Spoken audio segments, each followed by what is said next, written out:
Hello and welcome to our special coverage on IPOs. मैं हूं विवेक मित्तल और आज हमारे साथ एक अपकमिंग आईपीओ के टॉप मैनेजमेंट जुड़े हैं। आईपीओ का नाम है आइनॉक्स इंडिया लिमिटेड और हमारे साथ जो मेहमान जुड़े हैं वो है mister Parag Kulkarni, executive director of the company. Parag sir, good afternoon sir. Thank you very much sir for your precious time.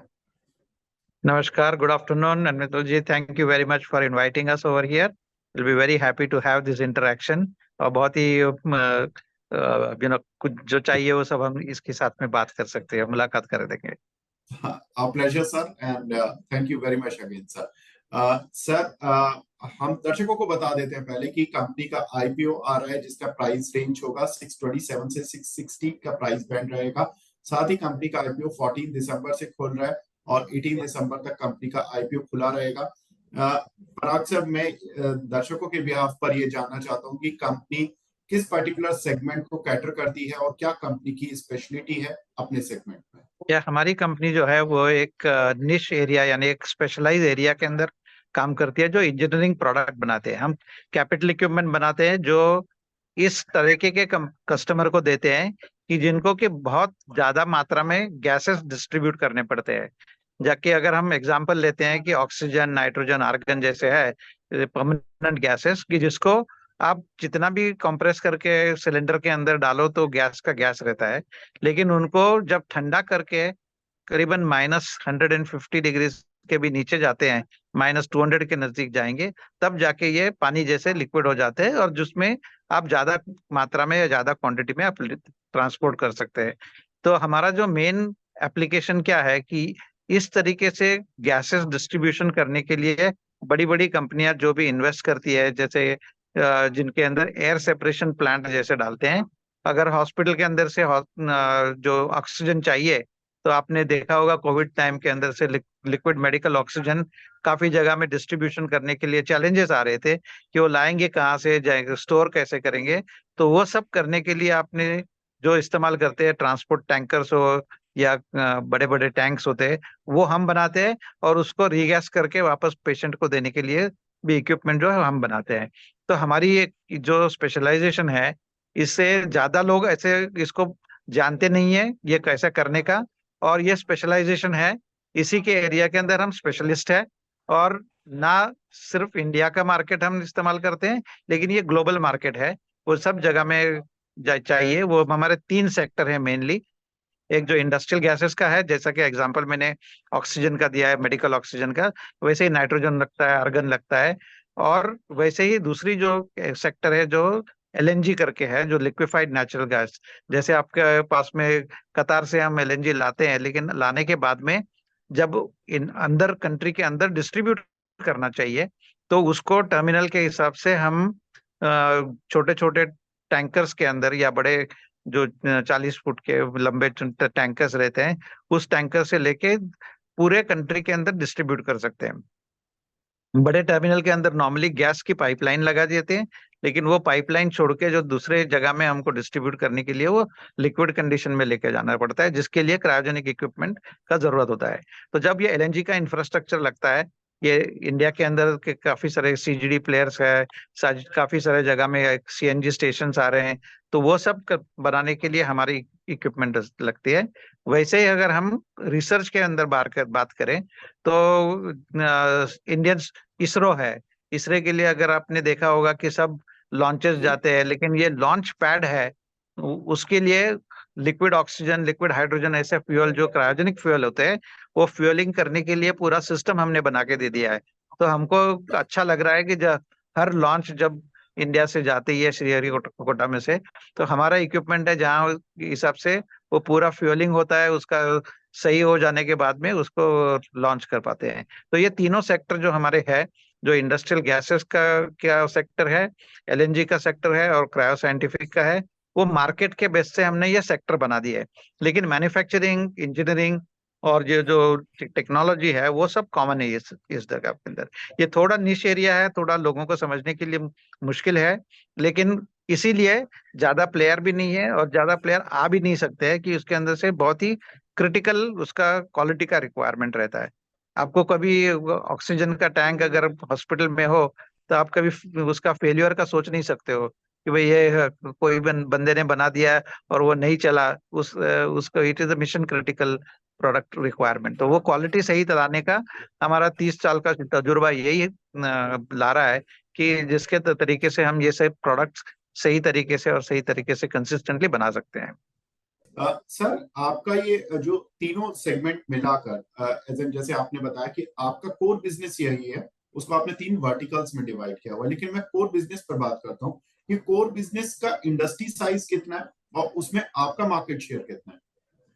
देखो, ये जो कोर कोर बिजनेस जो है ना, कि दो तरीके से देखा जाएगा। कोर बिजनेस जो ट्रेडिशनल है, जैसे कि ओके। इंडस्ट्रियल गैसेस डिस्ट्रीब्यूट करते हैं, जो ट्रेडिशनल धंधा है, तो उसके अंदर से हम हमारे पास में अगर इंडिया का बात करें तो हम डोमिनेंट मार्केट शेयर है, क्यों हमारा ज्यादा कंपनियां इंडिया में है नहीं।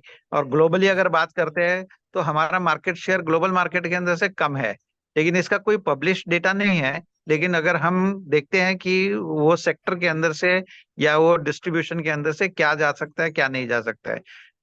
कहने की बात क्या है कि अगर हम ये स्पेशलाइज एरिया के अंदर से कंपनियां देखें कि कितनी कितनी कंपनियां हैं जो ग्लोबली भी सप्लाई करते हैं, तो हमारा टॉप 10 कंपनी के अंदर से ग्लोबली नंबर लगता है, ताकि हम इसके अंदर से कोई स्ट्रांग पोजीशन में है, जहां जहां भी रिक्वायरमेंट होती है वो ये लेकिन ट्रेडिशनल हो गया। जो ट्रेडिशनल छोड़ के नॉन ट्रेडिशनल बिजनेस है, जैसे कि मैंने एग्जांपल दे दिया कि आप एलएनजी का सोच लिए। तो एलएनजी का क्या है कि अभी कंट्री के अंदर से जितना भी एलएनजी आता है वो सब जो टर्मिनल के अंदर से रीगैस करके पाइपलाइन से जाता है। लेकिन जब अभी एलएनजी का रिक्वायरमेंट और एलएनजी जब भी ज्यादा ज्यादा आने को चालू हो गया है, और जैसे सिटी गैस डिस्ट्रीब्यूशन के ब्लॉक दे दिए है, तो सब जगह में लोगों को सीएनजी स्टेशन चाहिए। तो आपको मेन टर्मिनल के अंदर से जाने के बाद में तो वो पाइपलाइन आ गया, लेकिन अगर छोटे सिटीज के अंदर से जो कनेक्टेड नहीं है, या तो सब जगह में अगर हम कंट्री वाइज डिस्ट्रीब्यूशन करने को देखेंगे, तो हमारे पास में ये एलएनजी लिक्विड से लेके जाने का ही तरीका है। तो सब जगह में है ये, हर एलएनजी टर्मिनल के अंदर से ट्रक लोडिंग फैसिलिटीज ऐड कर दिया है, और उसके हिसाब से तुमको ट्रक में से डाल के इंडस्ट्री को दे सकते हैं या सीएनजी के स्टेशन को दे सकते हैं। वैसे ही अगर हम फ्यूचरिस्टिक देखते हैं कि अगर हम यूरोप के अंदर से एग्जांपल लेते हैं, तो ये क्लीन एनर्जी करने के लिए बड़ी बड़ी शिप जो रहती है, वो भी उनको भी डीजल से लेके क्लीनर एनर्जी फ्यूल करके एलएनजी का इस्तेमाल कर सकता है। यानी आप अगर क्रूज शिप के अंदर जाओ और उसके अंदर से धुआं निकलता रहेगा तो कैसे लगेगा आपको। तो वो एनवायरनमेंट सही तरीके से करने के लिए, जिसको रेगुलेशन भी है उनको करने के लिए। लेकिन अब अगर एलएनजी इस्तेमाल करने का है फ्यूल करके, तो उसको काफी सारा इंजीनियरिंग लगता है कि इस तरीके कैसे वो शिप के अंदर जाए, वो शिप डूबे ना, उसके लिए क्या करना पड़ता है, ये किस तरीके से वो मैन्युफैक्चरर सर्टिफाई किया जाए, और उसको वापस गैस बना के इंजन के अंदर से कैसे दिया जाए। तो ये सब कोर नॉलेज हमारे पास में है, और ये सब होने के वजह से हमारा जो बिजनेस होता है, तो वो दोनों जगह में से होता है। वो ट्रेडिशनल बिजनेस जो ग्रो होता है वो होता ही रहेगा, जो मार्केट ड्राइवन जो रहेगा। बट लेकिन ये जैसे जैसे ये नए नए एप्लीकेशन आते रहते हैं, कि अभी हाइड्रोजन का बात करते हैं कि वो जी। पूरा इकोनॉमी हाइड्रोजन में जाना चाहिए, तो हाइड्रोजन भी तो गैस है। अब वो गैस को भी लेके जाने के लिए कोई तरीका नहीं है ऐसा है, तो आप छोटे छोटे सिलेंडर में लेके जा नहीं पाओगे। तो जैसे ही वो आपको क्रायोजेनिक इक्विपमेंट लगेगा, जिसके हिसाब से आप जा सकते हो। तो इस तरीके से हमारा जो ग्रोथ है वो डबल ग्रोथ होता है, जो ट्रेडिशनल ग्रोथ होता है प्लस द न्यूअर रिक्वायरमेंट का। और हमने ये 30 साल का तजुर्बा देखा है कि हम कंसिस्टेंटली हम बिजनेस ग्रो क्यों कर पाते हैं, कि ये दोनों की इकट्ठा करके 20% से हमारा ग्रोथ ऊपर चलते रहता है, और हमारा प्रॉफिटेबिलिटी भी उसी तरीके से अच्छा रहता है। कि ये बहुत ही स्पेशलाइज एरिया जी। है, कि जिसके अंदर से कोई ऐसा कोई नया आदमी आके कुछ धंधा चालू नहीं कर सकता है इसके बारे में। जी। सर आपने जैसे बताया कि आपका जो बिजनेस है उसमें एक्सपोर्ट बिजनेस भी है, सर एक्सपोर्ट और डोमेस्टिक इनका क्या रेशियो है? अभी करीबन 50-50 है। हिस्टोरिकली भी हम देखते रहते हैं, कभी ऊपर नीचे चलते चलते रहता है। ओके। लेकिन लास्ट ईयर का देखें एग्जैक्ट अमाउंट तो अबाउट 45% था। ये पहले 6 साल के अंदर से कुछ 60% के करीब है। लेकिन ये ऊपर नीचे होते रहेगा, मैं बोलता हूँ करीबन 50-50% पकड़ी लो, उसी तरीके से चलेगा हमारा। जी। तो दोनों जगह ग्रोथ हो रही है, हमारे इंडिया का मार्केट भी ग्रो हो रहा है, उसके अंदर की बहुत ही हमको प्रोपेंसिटी दिखती है। और वैसे ही ग्लोबल मार्केट के अंदर से, एक्सपोर्ट के अंदर से, तो हम तो ज्यादा मार्केट शेयर है नहीं उधर, तो हम जैसे हम ज्यादा हाथ पैर मारते हैं, तो एक्सपोर्ट का भी बिजनेस ज्यादा होते रहता है। जी सर, आपका जो बिजनेस है उसमें ऑर्डर्स बैकलॉग काफी बड़ा रहता होगा, तो आपकी अभी ऑर्डर बुक कितनी है सर? आज अब करीबन अबाउट 1,000 करोड़ का ऑर्डर बैकलॉग है हमारा। लास्ट ईयर का सेल था अबाउट 980 करोड़ के करीब था। और हमारा जो आज का भी अगर ऑर्डर पहले 6 महीने के अंदर से 580 करोड़ हमारा सेल हो गया है। और उसके होने के बावजूद हमारे पास में 1,000 करोड़ का एक बैकलॉग है जो कि हम जी आगे चल के इस्तेमाल करेंगे। प्लस इसी एरिया में सेकंड हाफ में भी हमको ऑर्डर्स आते रहेंगे। तो मोर और लेस ये 1 साल का आगे रफली बिजनेस हमारे पास में रहते रहता है। जी सर, कितने एबिटा मार्जिन्स रहते हैं बिजनेस में? हमारी EBITDA मार्जिन एक रेंज बाउंड है जो भी 25% के करीब होती है। कभी 23-24 हो जाएगी, कभी 25-26 करीब करीब चले जाएगी। तो इस रेंज के अंदर से नॉर्मली हमारा हिस्टोरिकली देखते हैं तो ये रेंज में 23-24% के रेंज में रहती है हमारी। और सर कंपनी पर डेट भी है कुछ? जीरो डेट है।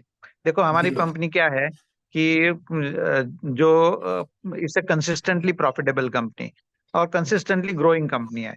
तो ग्रोथ होता है तो उसके लिए क्या है कि हमने जो कैपिटल एक्सपेंडिचर ज्यादा लगता नहीं है हमारे इंडस्ट्री के लिए, तो हम खुद ही डेवलप यानी जनरेट करते हैं काफी सारा कैश। और ये कैश जनरेशन करने के बाद में हमारे पास में काफी सारा कैश रहता है। तो एक्चुअली कंपनी के अंदर से कोई डेट नहीं है। हमारा पूरा जो वर्किंग कैपिटल है, कैपिटल एक्सपेंडिचर है, तो खुद हम हमारे खुद में कर रहे हैं। द मेन रीजन हम ये IPO लाया है वो क्या है कि हमको एक ग्लोबल कंपनी करके हमको ग्लोबल रिकग्निशन चाहिए। आज हमारा अगर एक्सपोर्ट में जाते हैं हमारा US के अंदर से यूरोप में, तो वो लोगों के हमारी नॉन लिस्टेड कंपनी होने से वो हमको इतना तजुर्बा नहीं आता है या इतना रिकग्निशन नहीं मिल रहा है। तो जब कंपनी लिस्टेड हो जाएगी और उसके अंदर से काफी सारा एनालिस्ट का डेटा रहेगा तो देन ऑलवेज वो उसका रिस्पेक्टेबिलिटी आ जाता है और एंट्री मिल जाता है। सॉरी। जी sir, coming back to your IPO data, आपकी कंपनी में ओएफएस है या फ्रेश इक्विटी का भी कुछ पार्ट है, और आफ्टर दिस आईपीओ क्या कुछ प्रमोटर होल्डिंग रहेगी? हमारे आज प्रमोटर के पास में ऑलमोस्ट 99% मार्केट ये शेयर्स है। Okay. The purpose of this one is to get listed, तो वो डायरेक्टली एक ही स्टेज में वो 75% तक लाते हैं। तो यानी post this IPO also promoters will hold 75% of the equity with them. 25% will be the market. This is which will be there with everybody else.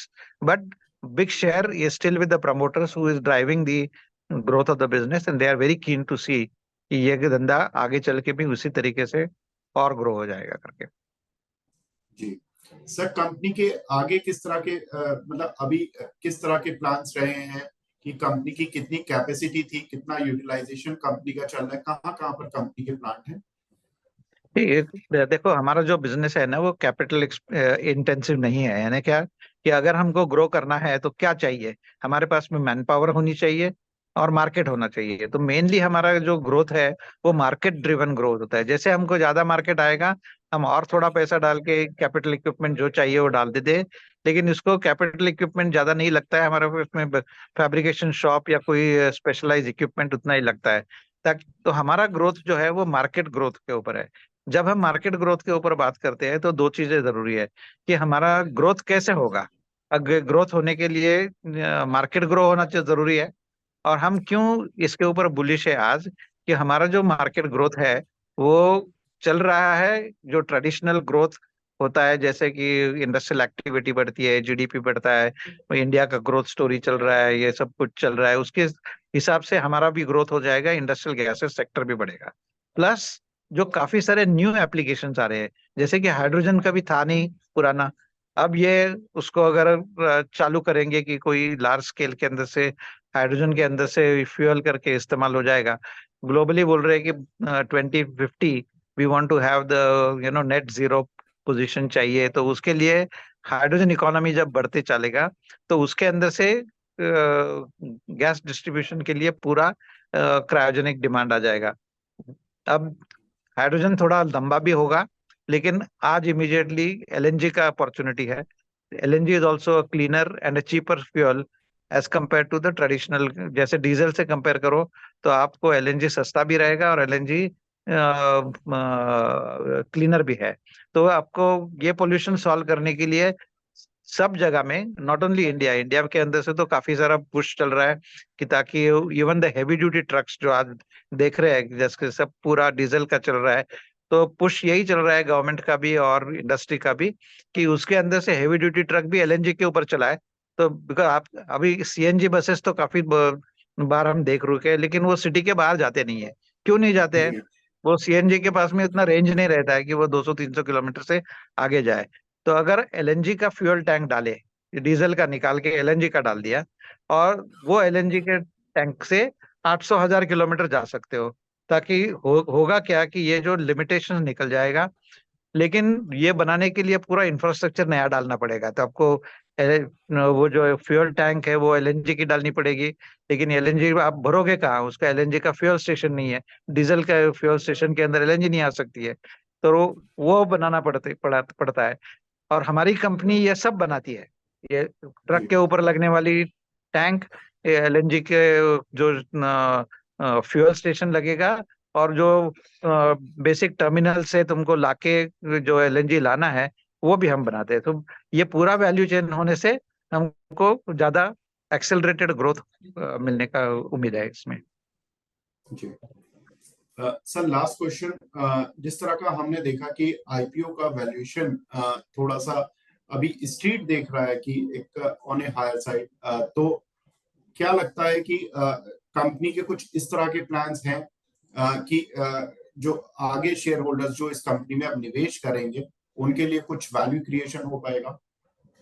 तो वैल्यू क्रिएशन कैसे होता है कि अगर आपका बिजनेस बढ़ता है और आपकी प्रॉफिटेबिलिटी रिटेन करके आगे चलते हैं तो और ये प्राइस भी कैसे डिसाइड होता है? प्राइस ये मार्केट में डिमांड एंड सप्लाई के ऊपर है। जो हमारे बैंकर्स के पास में जो कुछ डेटा आया है, उन्होंने जो फिक्सअप किया हुआ है प्राइसिंग, वो बेस्ड ऑन कितना लोगों का उम्मीद है और उनके ऊपर भी आगे क्या बढ़ सकते हैं, उसी तरीके से उन्होंने रेकमेंड किया है बोर्ड को और बोर्ड ने एक्सेप्ट कर दिया है। लेकिन बेसिकली क्या है कि ये तो समझो आज का प्राइस हो गया, आज के बिल्कुल प्राइस से तो कोई इन्वेस्ट करता नहीं है। करता है कि मैं अगर इन्वेस्ट करूँ तो 3 साल के अंदर मेरे को क्या होगा। अगर राइट। हमारा धंधा बढ़ते रहता है, अगर मैं हिस्टोरिकल बात देखता हूं तो एक है, लेकिन इसी के तो पास में मेरे को यही टेलविंड पीछे से मिल रहा है कि यानी नया एनर्जी का रिक्वायरमेंट है, नए क्लीनर रिक्वायरमेंट है। वो सब अगर हमको फ्यूल करते हैं, ज्यादा कोई मार्केट के अंदर से कोई नया आदमी आने के लिए चांसेस नहीं है। हमारा 30 साल का तजुर्बा है। तो इससे अगर वैल्यूएशन से देखेंगे तो definitely this is a very attractive valuation as per all our advisors. और उस हिसाब से हम आगे भी चल रहे हैं कि we are getting guided by them, and we believe that this is definitely the value which will create for every investor who will come with us, because ये आप समझ लो कि हमारा 75% तो हमारे प्रमोटर के पास में ही है, and it is equally their interest to see that the value of the company grows beyond this current valuation. बिल्कुल। Thank you very much, sir, and wish you all the best for your IPO. जिस तरह के आइनॉक्स के शेयरों को पहले भी एक मार्केट में रेस्पॉन्स मिला है, रिस्पेक्ट मिला है because of the group's performance, so we believe कि आपके इस पर्टिकुलर कंपनी को, इस पर्टिकुलर वेंचर को भी उसी तरह का एक रेस्पॉन्स और लाभ मिले। Thank you very much. Thank you very much. Thank you. Thank you.